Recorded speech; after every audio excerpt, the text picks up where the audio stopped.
The chapter begins with a brief story where it is said that he crossed over to another world and accidentally became the founding lord. Centaurs, goblins, and terrifying minotaurs are everywhere. A sinister nobleman hides his murderous plans from him. But don't worry, because he has the Lord's system in his hands. In the city of Solon we see a fortress with guards. Many people pass through the gate. There is even a shepherd with sheep, a chariot with a horse. One of the people, a blonde man with blue eyes, says that he is finally in Solon. Due to the fact that the original owner of this body was beaten for stealing, he immediately took another body after he passed into this world. He calmly passes by, showing the guards something like a folding mirror with a chain. He did not expect that the original owner was a native of the famous Orlando family. He defected to this place for a variety of reasons. The guard, seeing this thing, becomes confused, and he kindly not only lets him through, but also invites him inside. This will be the starting point of his new life, the system of the Almighty Lord. The guy passes on contentedly. Then we find ourselves in a room with a bright red luxurious carpet, golden chandeliers, and an armchair where a rather old man dressed in fur and gold is sitting. He holds a paper in his hands and says that his father, Calvin Orlando, died last week. This old man turns out to be the ruler of the city of Solon. Then he says, addressing the blonde, that the new successor of their family is his half-brother, the Hungarian Orlando, and he has long considered him a thorn in his side. Then he confidently looks at the blonde, waiting for a reaction. The blonde, Calvin's illegitimate son, his name is Richard Orlando, asks what he, the ruler, wants to say by this. That old man looks at him menacingly and orders him to give up the name Orlando. He then sets a condition that, if he agrees, Wenger will give him 500 gold coins to create his own territory. At this moment, another servant arrives with a compact red chest and opens it in front of Richard. He takes one coin in his hand and thinks to himself, smiling contentedly, that with this he will have something to do in his new life. The old man says it looks like they have reached an understanding. Richard thinks about everything and says, leaning back and putting his hands under the back of his head, that the name Orlando evokes thoughts of success and fame. This is the most beautiful thing that he got from his father. The old man is surprised by these words. He asks if he really refuses. Richard winks and says with a pleased face that he should give him more money. The ruler did not expect this even more. At first he doubted what he had heard. His eyes opened, his eyebrows became higher. Even his mouth opened slightly. Then, rather reluctantly, closing his eyes and raising the index finger of his hand, he says that 1,000 gold coins and interest-free loans. But at the same time Richard will have to buy in his city. Richard tosses a coin, and grabbing it back, says that he agrees to such a condition. Then he says that he has heard that there is a group of mountain barbarians in the Colosseum. The ruler immediately replies that using soldiers to create an army is not a bad idea. But is he sure that he wants to buy a group of unruly barbarians with his 1,000 coins? Then she reminds him that these barbarians are known both for their bravery and for their desire for freedom, so let them not expect obedience from them. Richard evades and says calmly that he is doing it for this very reason. Then the old man turns to the servant, argues that if 20 gold coins per person, then 50 people come out and gives the order to send him to the Colosseum. Richard rejoices at his successful first step of the plan. A servant calls him, saying that he will take him to the star-studded Colosseum. At this time, the ruler notices that Richard is an unusual boy. We hear from the chariot the words that people have been wandering around a strange world for 10 years, and sometimes they miss their former happy life. The servant asks Richard what song he is humming. He answers ambiguously that this is a simple song from his hometown. Richard wakes up among the trash, consisting of boxes and bags. There are even rats nearby. After the original owner was beaten, he took his body and got the Lord's system. He sees in front of him a diagram of a circle of blue and yellow colors, which appears in his palm. Then, day by day, he studied martial arts and honed his fighting skills. Initially, he wanted to be a knight. He is in the form of a knight, and with a sword. But who would have thought that old Calvin was so crazy that he gave him the name Orlando, which causes thoughts of success and glory to him who lives on the street. Fortunately, he got permission to expand the territory, so he escaped here. Otherwise, it would have been destroyed by people from the Orlando family. He's running away from the fortress as hard as he can. The servant announces to him that they are in place. We see an empty arena with a raised material similar to a red flag. Richard says he heard they brought a group of mountain barbarians here recently. The employee, a nice woman, says that it is. She in turn asks who he is. Richard replies that Count Augustus told him to sell them to him, and will support him while he forms an army to defend his territory. The woman understood why he was here. It turns out she thought he wanted to watch the fight. Then she says, at the same time asking that then only he did not say that she did not warn him when these guys would put all the other fighters with one blow. She paid so much for their treatment. They pass into a corridor, on the sides of which are cages where different creatures are kept. One says he's interested, the other growls, the third calls him, Richard, a sissy. Another one says it belongs to him. The worker asks if he really wants to take these people with such a worthless body, because they will just smear it on the ground and run away in a few days. They can also kill crocodiles and eat their meat. Richard looks at the crocodile cage and says that's great, because they can even find food themselves. Then he adds that maybe they will be more obedient if he beats them. The woman is shocked by his words and tells him not to be stupid, because they can kill wild boars with 2 or 3 blows. They are just inhumans, and she thinks to herself that the aristocrat, that is, Richard, has gone mad. She was already close to him. He says it's his business. He thinks it's better to say that the stronger the barbarians, the more chance they have to meet his expectations. Moreover, he has a trump card in the form of this system. This window with the Lord's system appears again in his palm, where his level is 35, strength is 45, dexterity is 35, intelligence is 11, and charm is 12. In addition to all this, there are also separate icons of inventory, shop, skills, and possessions, which is not a low indicator. This is the result of 3 years of training. Today he will finally show all his skills. He goes to the elevated part of the arena. He addresses the mountaineers standing below. He shouts to them that he bought them all from Count Solon. But as he thinks, none of you will want to become a subordinate. They listen to him attentively. Unexpectedly, Richard offers to fight him, and if they win, they will get freedom. He descends to them in one leap and continues his condition, but if they lose, they will fight for him. One of the mountaineers says that they are the best in this business, in battle. The servant and the worker are shocked by such conditions. He keeps telling him not to cry when he loses. He goes out to meet him and introduces himself as Russell, a mountain barbarian, and our hero introduces himself as Richard of Pompeii. They get into a pose for battle. Meanwhile, that woman is still surprised and does not believe that this aristocrat will really fight with a barbarian. And then he says that this scoundrel named Russell is the best among the barbarians, as he has killed many people. The battle with him will be more murderous than favorable. She turns to the servant and says he needs to convince him to stop quickly. The servant replies that his only task is to carry out the Earl's orders and bring him here. He has no right to control Sir Richard's offspring. And the woman in her head says that she has worked here for most of her life to be in this position. If this aristocrat dies, then her arena will be cursed. Meanwhile, Richard is preparing for battle by pulling up his arms. The crowd of barbarians laughs at him, saying that, oh my god, this little boy really chose Russell. With very little effort, Russell will easily kill him. One turns to Russell to take it easy, because it will be problematic if this aristocrat dies. And that barbarian says he will be merciless. He attacks Richard from a running start and grabs him by the shoulders right away. He does the same. Their foreheads collide. Russell frees his hand, takes him by the collar, lifts him up and throws him into the ground with a bang. Richard's fall makes the ground crack under his foot. Russell walks away and says that he expected at least some fun from him, but he is defeated in a second. Richard is still a star on the ground. Another barbarian says that Russell destroyed even the earth, unless an aristocrat survives like that. Meanwhile, the employee calls for someone to help, then tearfully says that her arena will have to pay a huge compensation. But then Russell, proudly leaving, is grabbed by the leg. Richard gets up from his seat. The woman is surprised that the aristocrat is standing on his feet at all. Richard says he was afraid Russell would say he was mocking him, so he let him start. He swings his fist and hits Russell in the stomach. He falls and does not understand how an aristocrat can be okay, because he has never been wrong. Meanwhile, Richard stands with a clenched fist, warm energy emanating from his body, fire. He had been training for many years using the Lord's system. How can he lose to someone with such shitty skills? Then he turns to Russell, offering to continue.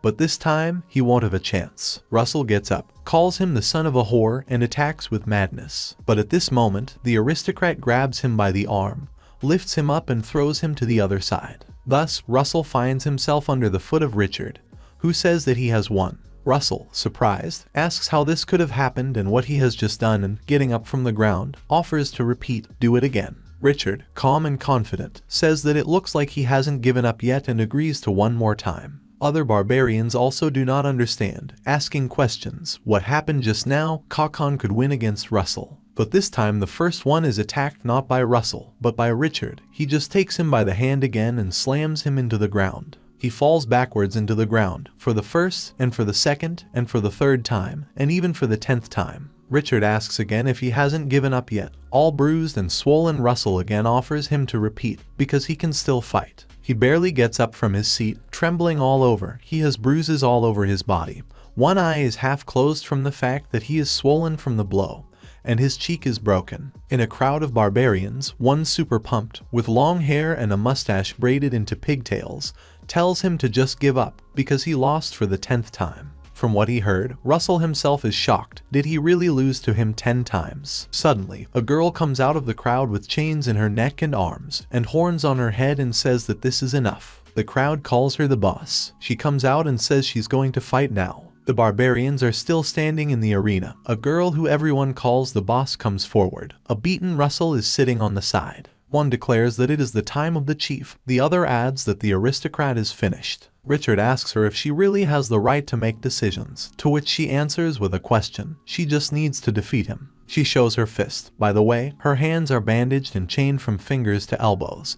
She says that when he loses, they will be free whether he really fulfills the promise. He replies that he is a man of his word. She starts off and rushes to him with confidence, saying that then let them start already. Richard is surprised that she is so fast. A characteristic of the girl appears behind him. The barbarian Gunther is defined as a hero. He is distracted by the window with Gunther's characterization, at which point she attacks sharply. He defends himself with his hands, pulls back, but can resist the blow. He thinks that the pop-up window of the system has ruined everything, but this is the first time he sees the hero. He decides to see how strong she is. She attacks him again from a high jump, saying that the man should not be distracted. Richard manages to escape from the spot. Her blow falls into the ground, from which she cracked with even greater force. That worker is still worried about her arena and compensation. Meanwhile, the servant reflects that this barbarian chief is unexpectedly strong. It will not end well. One of the barbarian crowd shouts for her to kill him. The other adds that no man stands in the way of the chief. Meanwhile, Gunther tears off a piece of it from the ground, lifts it above him, and throws this huge stone at Richard. The stone hits the boss. There is a lot of dust from the blow. The worker comes out and says that everything is bad. This is the end, then turns to the boss with the words that she killed him and what will happen to her arena. Meanwhile, she stands contentedly, putting one foot on the stone with which she crushed the aristocrat. The crowd of barbarians rejoices. One of them shouts that long live their boss, the other that she gave them freedom. Beaten, sitting on the side, Russell says that his abilities were not enough, great speed and remarkable strength. But at this moment he picks up a stone. The chief steps aside, not understanding the situation. Richard picks up this huge stone with one hand and says it's a good material. Barbarians in shock ask one after another questions. Is he still alive? Is he not dead yet, and how can he still hold on like this? The boss looks at him in surprise at first, then says that it's interesting and then suggests continuing. Richard tells her that to be the chief of the barbarians, brute force is not enough. She will not be able to defeat him like this. But while the aristocrat was chatting, the girl managed to get around him, surround his neck with her chains, and pull him back so that he fell to the ground. The chain tightens, and, accordingly, squeezes Richard's neck, suffocating him. The girl declares that he has lost. Richard holds the chains, trying to free himself, and says that she still used the stone for distraction, and that at this moment he just breaks the iron chains, ending his words by saying that she is amazing. The crowd can't believe their eyes. Russell can't understand how this is possible, because these iron chains were forged by the best dwarf craftsmen. They were used to bind animals. The girl herself is also in shock, because these chains have kept her in a desperate situation for so many years, and he just broke them with his bare hands. Richard says that she is fast, strong, and uses a certain strategy. She is great for the role of a subordinate. The girl began to worry, because all this time he did not use his real power. She wonders what kind of monster he is in general. She starts shouting to him that since they are both on the same battlefield, let him respect her and give his best. Otherwise, in another case, she will not obey him. Richard says she was shackled before, so she wasn't in the best condition either. And now the real battle begins. Richard attacks the girl. She defends herself and reflects the blow. Richard tries to attack from above. The girl dodges this blow. Meanwhile, in the crowd, one says that Richard is much faster with his speed than their boss. Another adds that he is much stronger. And on the battlefield, Richard finally grabs the girl by the neck and slams her into the ground. She can't move. But suddenly he starts to take his hand away. She stops him and says that she lost, and if he wants to take revenge for what happened before, then let him just do it. Richard swings. The girl closes her eyes, expecting a blow, but when she opens them again, she sees that he has finally broken her chains. She looks at him. He now sets a condition for everyone, saying that they have a choice. Either they will continue to fight with him until everyone loses, or join him. Together they will become stronger. After these words, he holds out his hand to the girl. She accepts help, gets up and turns to her barbarians. She announces that from this day on, this aristocrat will also be the leader. She falls on his lap, bowing her head. Richard now shouts to everyone that his name is Richard Orlando, and he becomes an almighty lord. He calls to join him, and together they will become stronger. At first, everyone in the crowd looks at each other, and then they shout that they join him, follow his orders, and call him boss. Meanwhile, those two caretakers are surprised by the outcome. The servant thinks it's no wonder that old Orlando gave his name to him. A window appears behind Richard again, where each barbarian with his own name requests permission to join his group. He accepts everyone. It's a wild world filled with chaos and blood. Here, countless ambitious people have become lords and created a world of their own reality. However, most of them died and left this world in despair. Richard and the barbarians are walking down the street. He says that he, as a pioneer, can't wait to start his journey. Now that he has barbarians, he has taken his first step in a new life. They are in a small town with a small number of people. He approaches one house. He needs to dress his army. They go into the store. The barbarians are delighted with the clothes. They wonder if the boss will buy them new clothes. One bearded man takes a cute little t-shirt and says he wants it, and Gunther tells him that this t-shirt does not suit him at all. The shop owner, Gnome Negan, comes out to them, greets them and asks how he can help them. Richard says that he is here to buy equipment for his brothers. He has heard that this gnome has a good weapon. He answers him that he seems to know a lot about their goods. He puts his hand on one of the bricks. This brick shifts, the name of the store changes, it was Negan's clothes, and it became Negan's weapon. Suddenly, all the walls began to turn.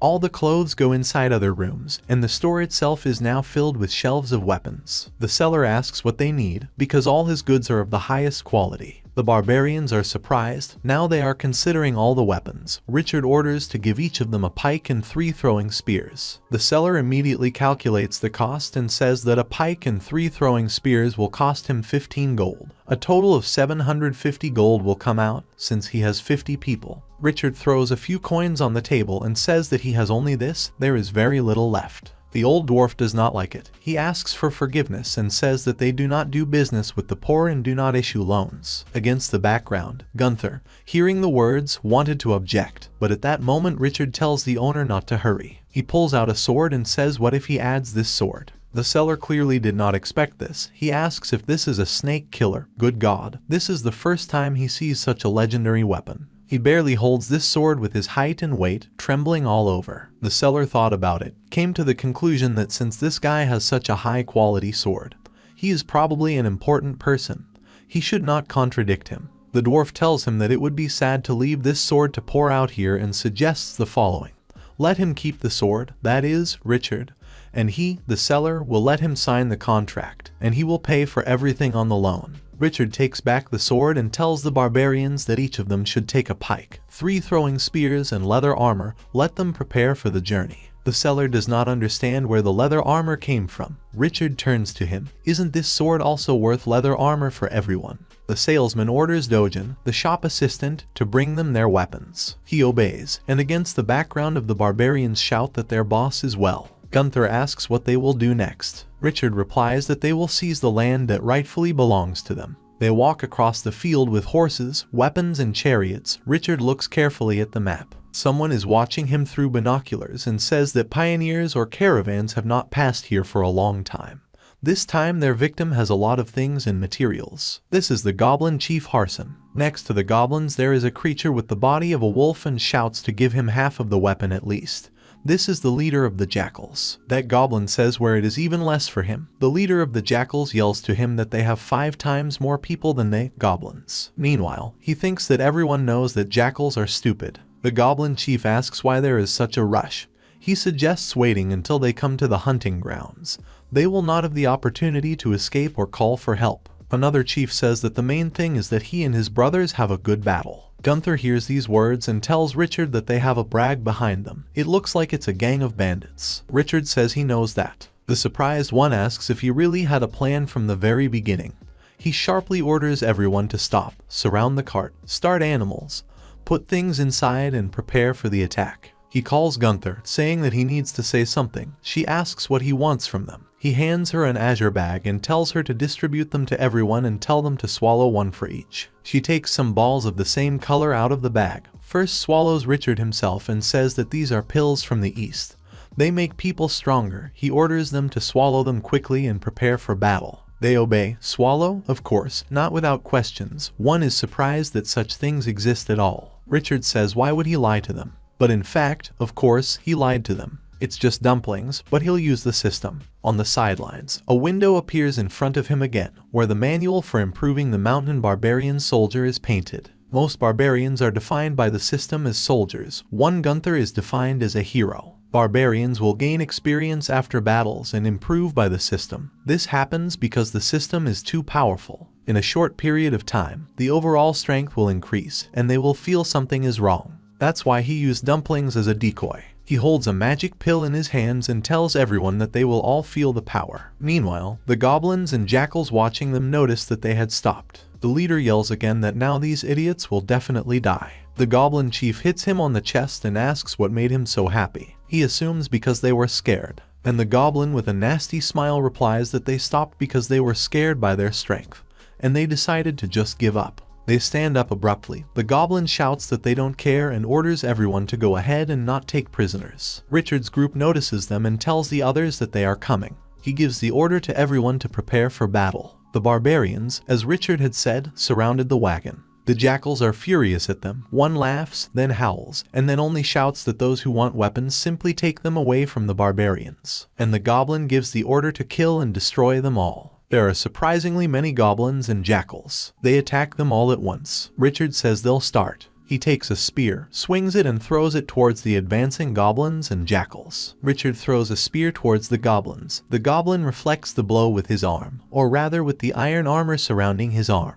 The spear breaks into two pieces. The sharp part flies away from it and hits another goblin in the head. The goblin who deflected the blow, rubbing his hand, says that it is quite powerful, but not threatening enough. Then he shouts that they are several times their strength, and they will have nothing left but to die. Goblin orders everyone to attack. Everyone obediently and growling rush to attack. The barbarians get scared and doubt their abilities. One swears and announces that they are coming. Another says that no matter how powerful they are, they cannot defeat such a huge army. The jackal attacks one, who stabs him in the stomach with his weapon, causing him to cough, and blood flows from his wound. The battle begins. The jackals scratch the barbarians. A huge goblin fights with several at the same time. Russell and another one are surrounded by a lot of goblins and jackals. Russell attacks the jackals, calling them fucking dogs.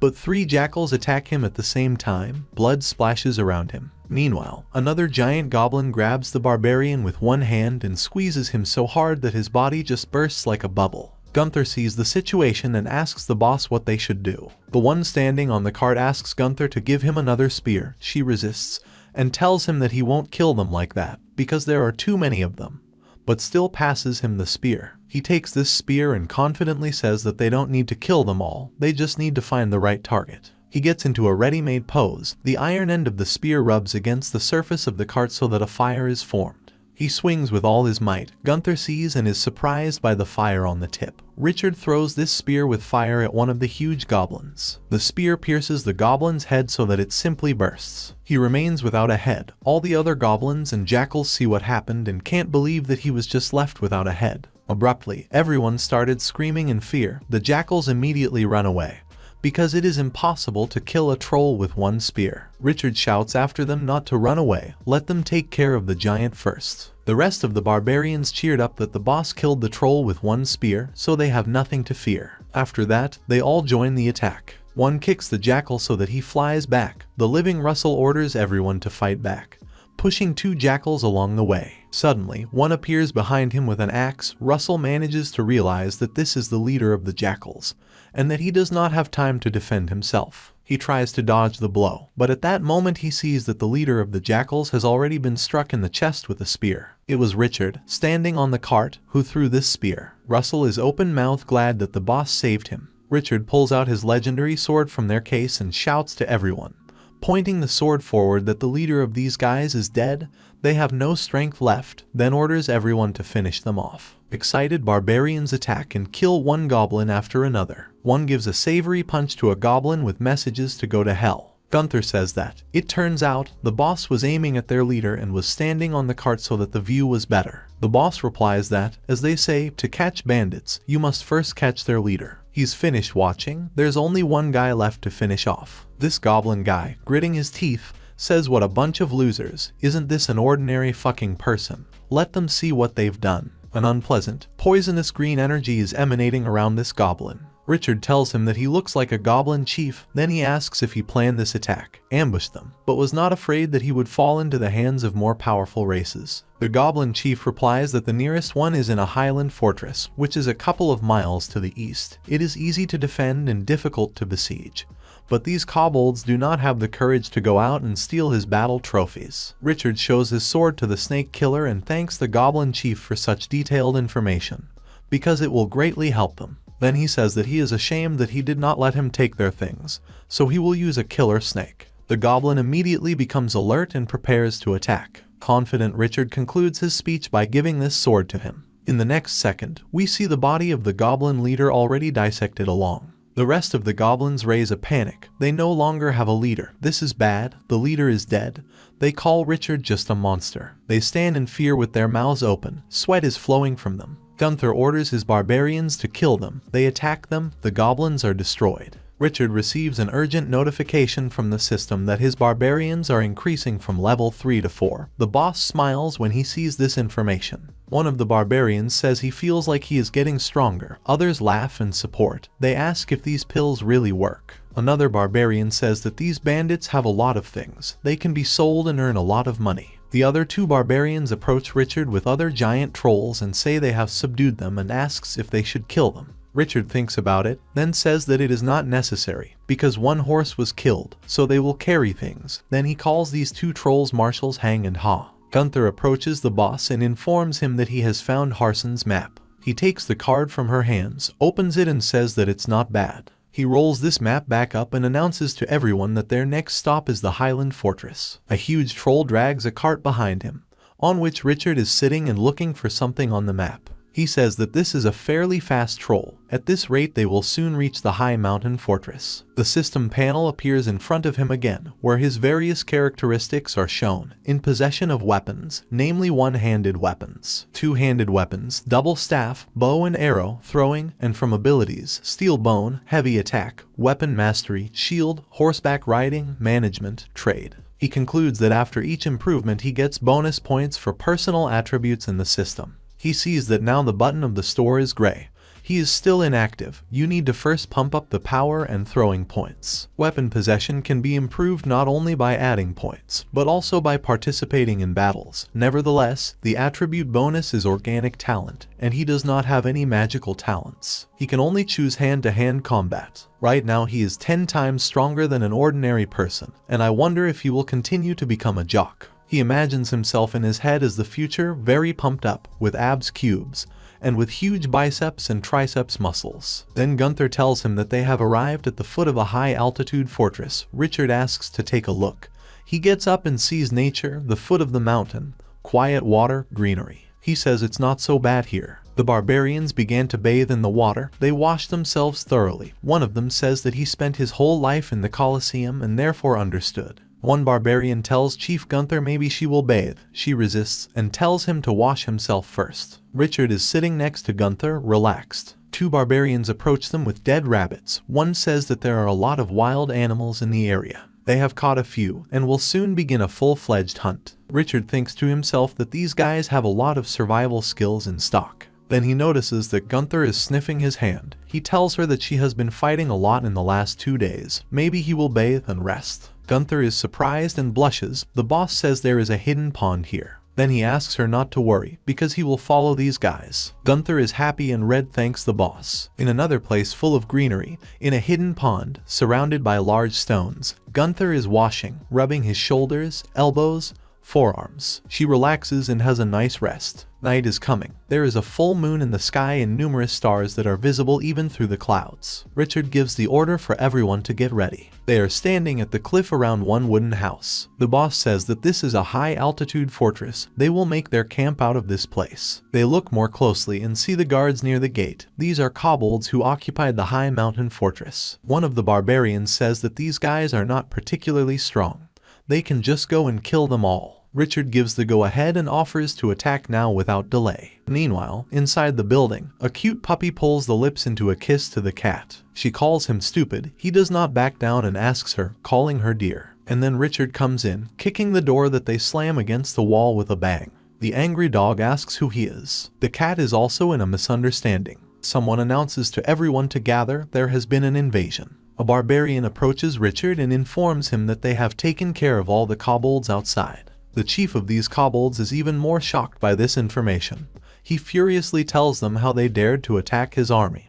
He has a huge gang nearby, and if something happens to him, they will not leave the attackers so easily. Let them just wait for their punishment. The boss rubs his chin and looks at him with a sly smile. In the next second, this chapter is tied upside down with its feet. He says he was mistaken. Richard, standing next to him, asks with a grin that he said so. He does not hear. The dog apologizes again and says he was too arrogant. Gunther is watching the whole picture. Suddenly Richard gives the order to untie him.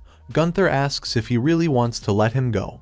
He replies that yes. Gunther cuts the rope and orders him to get out. The head of the dogs runs from all paws and at the same time reflects that he has never been so insulted, and that they will still wait for their own. One of the barbarians says that he did not expect that